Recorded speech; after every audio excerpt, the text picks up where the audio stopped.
అడవి పూలు పూసాయమ్మా ఎన్నేలా, ఇక ఆనందంతో పులకించేను ఈ నేల. అడవి పూలు పూసాయమ్మా ఎన్నేలా, ఇక ఆనందంతో పులకించేను ఈ నేల. మురిసింది మారెడాకు మెరిసింది మావిడాకు పొంగింది సిన్నవాగు ఇయ్యాల. జగులద్దింది జిల్లెడాకు తడిసింది తమలపాకు కొండగాలి అడవిని పెళ్ళియ్యాల. అడవి పూలు పూసాయమ్మా ఎన్నెలా, ఇక ఆనందంతో పులకించేను ఈ నేల.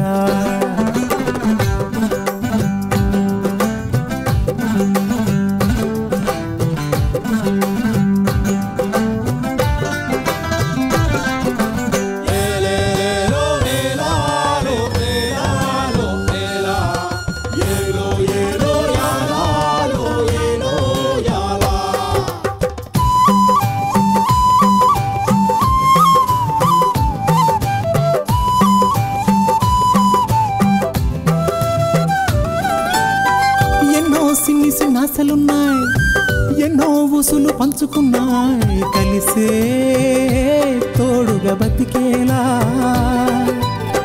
గువ్వలు గూడు కట్టుకున్నాయి, గుండెల్లో ప్రేమ నింపుకున్నాయి, కాలం కలిసే రావాలా. ఈ అడవే మా ఊరు, కారడవే కన్నూరు, ఈ చెట్టు సేమలు మాకు చుట్టాలే. మాకున్న కట్టాలు తీరుత్తది అమ్మోరు, మా పిల్ల జల్ల సల్లగా నూరేళ్ళు ఉండేళ్ళు దీయించు తల్లు. మేరు మిలమిల సెలయేటి గలగల సిన్నారి నవ్వున నిలవాల. కళ్ళ కపటాలు ఎరగని ఈ మంచి మనసుల బతుకుల్లో తొలిపొట్టు కొడవాల. అడవి పూలు పూసాయమ్మా ఎన్నేలా, ఇక ఆనందంతో పులకించేను ఈ నేల. ఇక ఆనందంతో పులకించేను ఈ నేల.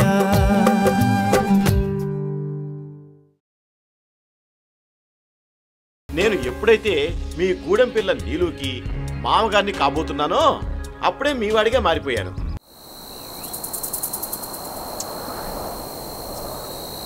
త్వరలోనే మా నర్రిగాడినిచ్చి మనూ చేస్తాం.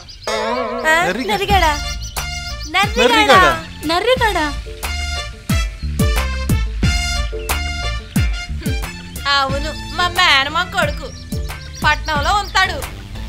ఆడితోనే మా శివంగి మనువు. అయినా వద్దు మొర్రో మీరు మాకు నచ్చలేదు అంటే వదలకుండా ఎంట పడతారేంటి? వెళ్ళండి వెళ్ళండి, ఇక్కడి నుంచి వెళ్ళకపోతే నేనేం చేస్తానో నాకే తెలీదు. పండి పండి. తెలియకపోవడం మంచిది లెక్క. ఎందుకని? నువ్వు ఆలోచించుకునే లోపు నేను పారిపోవచ్చు కదా. ఎలా? ఇలా.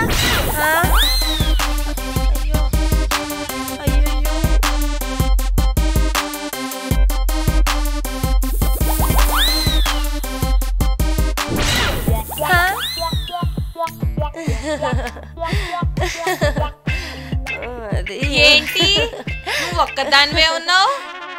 అంటే నాకు ఆలల్లాగా ఏగంగా పరిగెట్టడం రాదక్క. అయితే నడిసెళ్ళు. అలాగే అక్క. అయ్ బాబోయ్.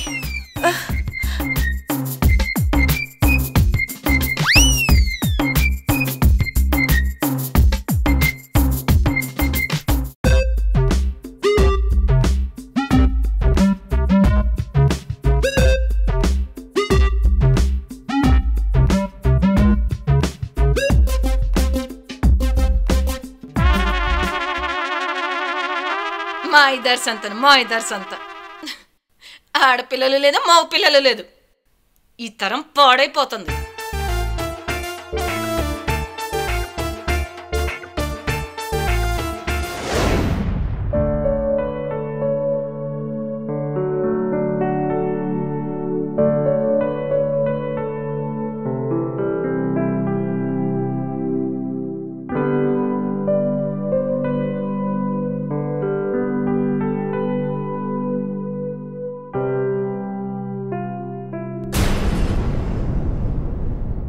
కమలి, ఎక్కడి నుంచి?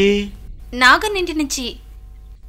ఈ మధ్య మీరు ఎక్కువగా నాగనంటికి వెళుతున్నట్టున్నారు కదూ? అవును. ఎందుకు? ఎందుకేంటి, శివంగి మాకు మంచి స్నేహితురాలు, అందుకే ఆమె కోసం అక్కడికి వెళ్తున్నాం. మరి బండ కూడా మీతోనే వస్తున్నాడు. బండకు కూడా శివంగి స్నేహితురాలేనా? అది అది అర్థమైందిలేమ్మా, ఊరికి అడిగా. అయినా బండ శివంగి సంగతి నాకు తెలుసు కదా. కానీ మీకు తెలియని సంగతి మరొకటి ఉంది. ఏంటది? బండకి శివంగికి పెళ్లి జరగదు.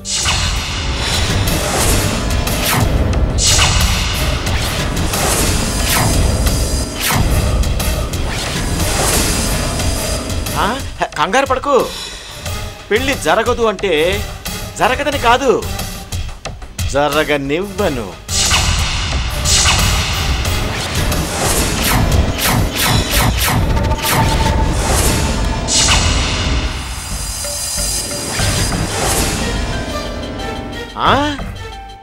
అంతలా షాక్ అవకమ్మా. అది అలా కంగారు పడకు. నేననేది నీకు అర్థం కాకపోతే నోరు తెరిచి మళ్ళీ మళ్ళీ అడిగి తెలుసుకో. అంతేకాని అలా నోరు తెరిచి ఉండిపోకు. నాకు అర్థమయ్యేటట్టు చెప్పుదోరా. అది సంగతి. అలా అడిగావు, బాగుంది. అలా కూర్చుని మాట్లాడుకుందామా? పర్వాలేదు, చెప్పండి. చూడమ్మా కమలి, నువ్వు లచ్చన్న కలిసి తిరిగారు. ఏదో రకంగా విడకూడదామని చాలా ప్రయత్నించాను, కుదరలేదు. ఇక జిత్తు మల్లిని, రవి సిరిని కూడా కలవకుండా చేయాలనుకున్నాను, కానీ కుదరలేదు. నా కొడుకును మీరు మరికొంత పాడు చేసేశారు. ఆ అమ్మాయిని పెళ్లి చేసుకునేంత వరకు తీసుకొచ్చారు. దీనికి కారణం ఆ లచ్చన్న, నువ్వు. అందరికంటే ముఖ్యం నువ్వు.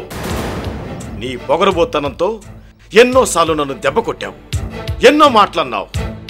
అయినా సహించాను. ఎందుకో తెలుసా? పగ ప్రతీకారం తీర్చుకునే అవకాశం కోసం అలా ఎదురు చూస్తూనే ఉన్నాను. కానీ నాకు సరైన అవకాశం దొరకట్లేదు. ఇన్నాళ్ళకి మీ బండగాడి వల్ల కొద్దిగా అవకాశం దొరికింది. వాడు ఇన్నాళ్ళకి ఆ బండ ఓ పిల్లని ప్రేమించాడు. వాళ్ళు ఎక్కడ ఒప్పేసుకుంటారోనని కంగారు పడ్డాను. ఎందుకంటే వాడి పెళ్లి కూడా అయిపోతే మీ పెళ్లి అయిపోతుంది. అలా అవడం నాకిష్టం లేదు. ఇన్నాళ్ళు నువ్వు మారావు అనుకున్నాం, కానీ మారలేదు అంటావు. ఎలా మారతానమ్మా? 2 తిట్లు తిట్టి 4 కన్నీటి బొట్లు రాలిస్తే మారిపోవడానికి నేనేమన్నా నాగదేవర్నా? రమణధర రూపంలో ఉన్న నాగుపాము. నీ గురించి తెలియక మా వాళ్ళందరూ పాలు పోసి పెంచారు. పాలు పోసి పెంచితే పిల్లైనా పులైపోతుంది, బురద పామైనా నాగుపామైపోతుంది. మనిషి రమణధరైపోతాడు. ఈ మాత్రం తెలుసుకోలేక మీరు పాలు పోసి పెంచితే అది నా తప్పెందుకు అవుతుందమ్మా చెప్పు? నీకు తెలియని విషయం ఇంకొకటి ఉంది. నా గురించి నీకు తెలిసిందని అందరికీ చెప్పాలనుకున్నావనుకో, తెలుసుగా, ముందుగా నీ లచ్చన్నని చంపేస్తాను.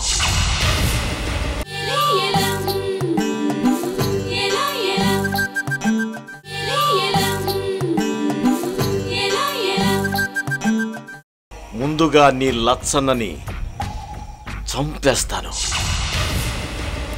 లచ్చన్న మీద చెయ్యి వేయగలిగే ధైర్యం ఎవ్వరికీ లేదు. పిచ్చి పిల్ల, నువ్వన్నట్టు లచ్చన్న వీరుడే కావచ్చు, కాదన్ను. నేను పెట్టిన 10 మంది మనుషుల్ని కొట్టి తరివేయగలడు. మరునాడు 20 మందిని పంపుతాను.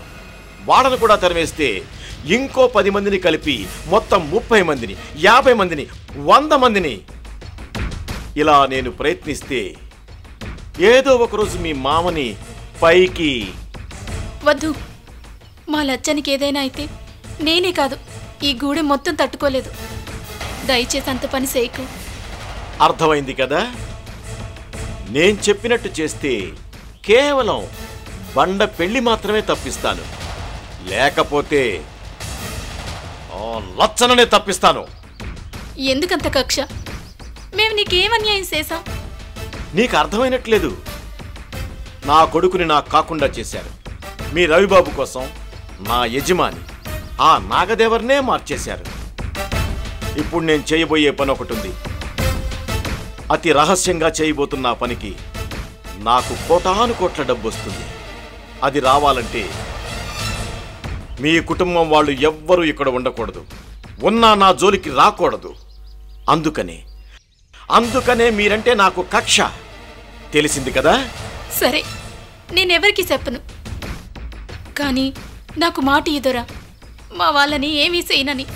నువ్వు కూడా నా జోలికి రానని మాటిస్తే అలాగే. నేను అలాగే. దొరా, మా నీళ్ళు అమాయకురాలు, దానిని ప్రేమగా చూసుకోండి. అది నా కొడుకుని అడగమ్మా, మనకు సంబంధం లేదు.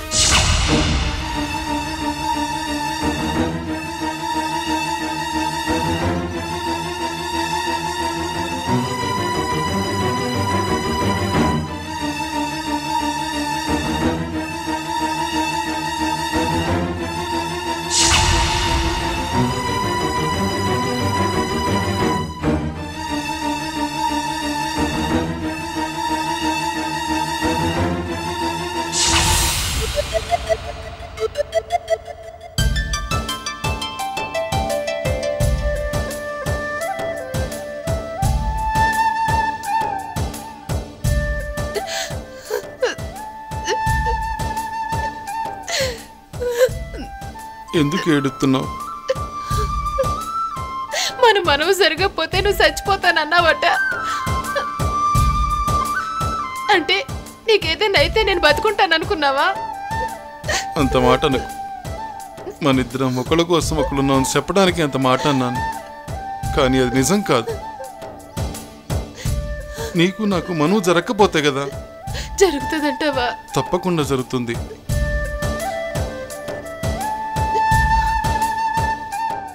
ఆపడం ఎవరి తరం కాదు. ఎందుకంటే మనకు మా లచ్చన్న అండ ఉంది. అన్నట్టు మా లచ్చన్న ఇవాళ రేపు వచ్చేస్తున్నాడు. లచ్చన్న వచ్చి మీ అక్కతో మాట్లాడతాడు. లచ్చన్న మాట్లాడితే దానికి తిరుగుండదు. అంతేకాదు, నిజంగా మీ అక్కకి ఏం కావాలో అవన్నీ లచ్చన్న నెరవేర్చగలడు. అందుకే మీ అక్క తప్పకుండా ఒప్పుకుంటుందని నమ్మకం. ఒకేలా ఒప్పుకోకపోతే? అప్పుడు కూడా మనం వాళ్ళని ఒప్పించడానికే ప్రయత్నిద్దాం. అది కుదరకపోతే చచ్చిపోదాం.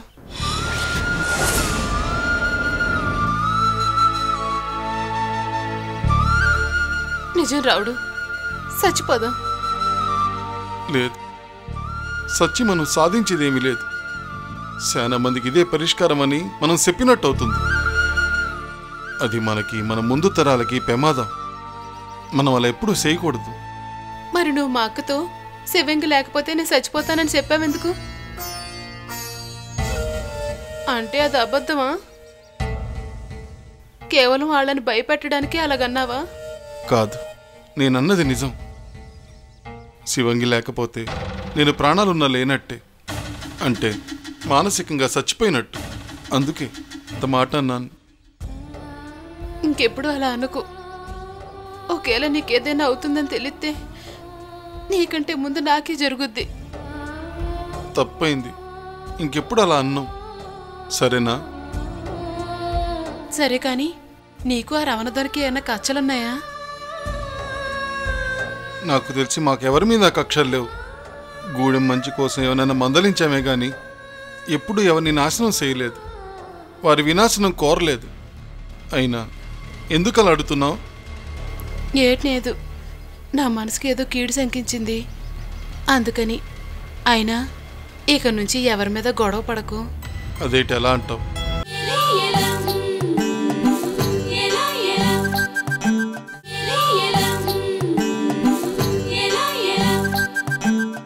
ఇక నుంచి ఎవరి మీద గొడవ పడకు.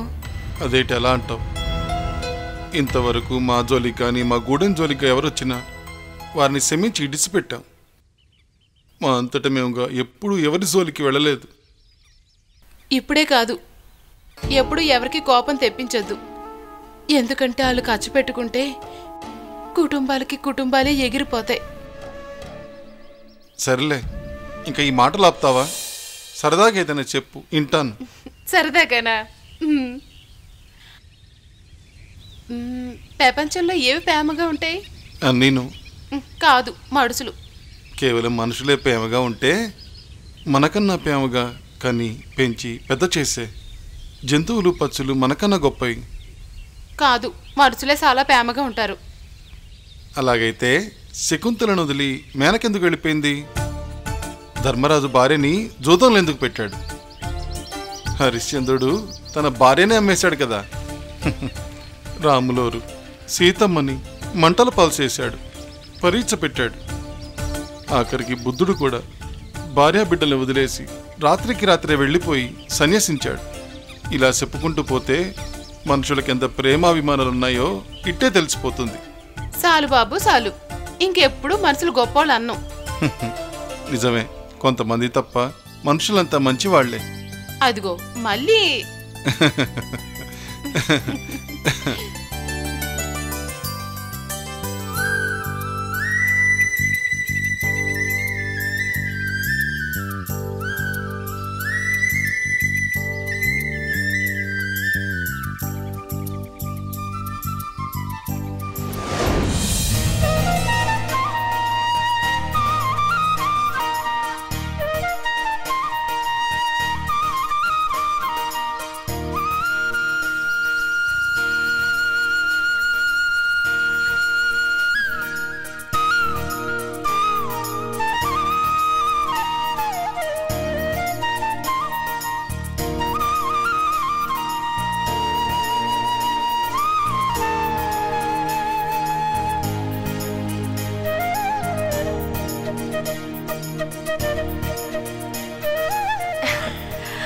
ఇక్కడ ఆగుదామా?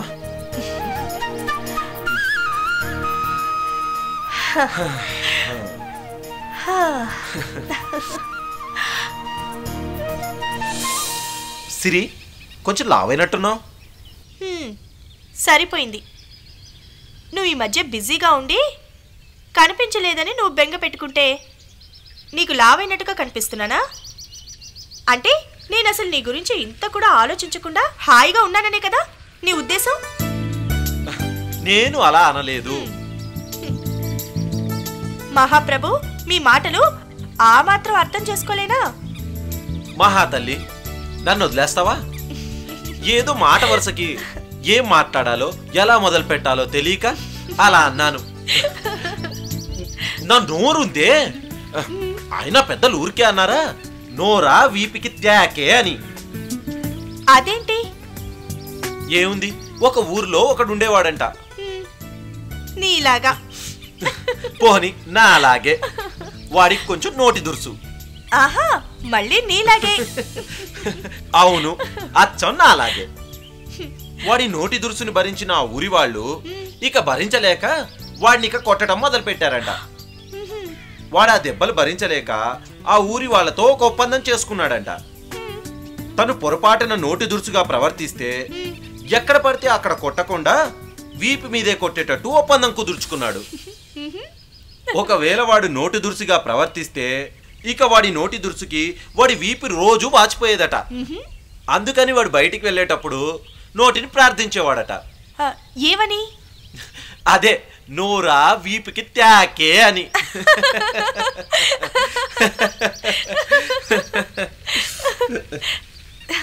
రవి, ఇద్దరం కలిసి ఇలా హాయిగా నవ్వుకొని ఎన్నాళ్ళలో అయినట్టుంది కదా? నిజమే. ఈ మధ్య ఎగ్జామ్స్ అని నువ్వు వెళ్ళిపోయావు. లచ్చన్ననేమో తిమ్మప్పతో కలిసి పెళ్లి పిలుపుల కోసం గూడాలకు వెళ్ళాడు. నిజం చెప్పాలంటే నేను దాదాపు ఒంటరోడిని అయిపోయాను.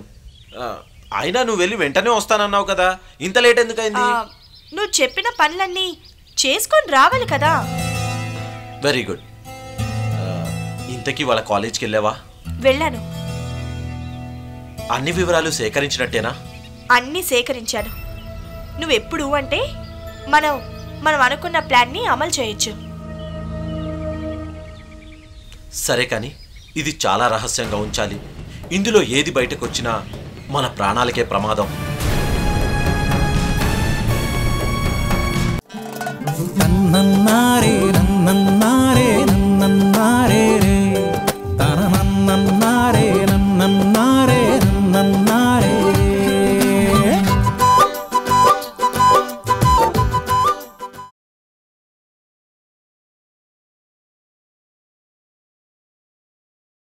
నన్నన్నారే నన్నన్నారే